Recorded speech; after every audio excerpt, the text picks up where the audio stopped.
Selection criteria کیا ہونا چاہیے لوگوں کو سلیکٹ کرتے وقت یا ہائر کرتے وقت، چاہے کمپنیز میں، آفسز میں، ڈپارٹمنٹس میں، ایون لائف میں؟ اب بہت پہلے یہ کہا جاتا تھا کہ جو ہارڈ ورکرز ہیں ان کو سلیکٹ کیا جائے، جو محنتی لوگ ہوتے ہیں.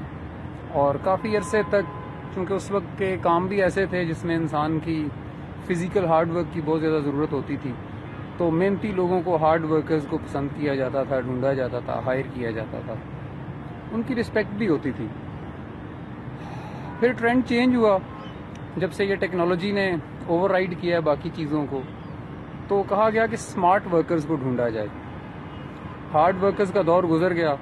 جو لوگ تھوڑی دیر میں تھوڑی ایفرٹ سے زیادہ ڈیلیور کر لیتے ہیں، اس کو اسمارٹ ورک کہا جاتا ہے. اب لیٹسٹ تھیوری یہ کہتی ہے کہ ہارڈ ورکر اور اسمارٹ ورکرز دونوں کا دور گزر گیا ہے.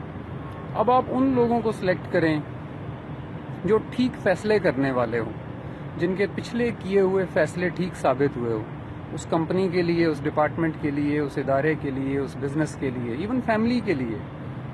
تو آپ کسی سے بھی مشورہ کرنا چاہتے ہیں، کسی کو ہائر کرنا چاہتے ہیں، کسی کو فالو کرنا چاہتے ہیں، تو یہ ضرور دیکھیں کہ اس کے پچھلے کیے ہوئے فیصلے درست ثابت ہوئے یا نہیں. یہ بڑا امپورٹنٹ ہے. تو you need to find the people who made right decision in their life. سیاست میں بھی. Thank you very much.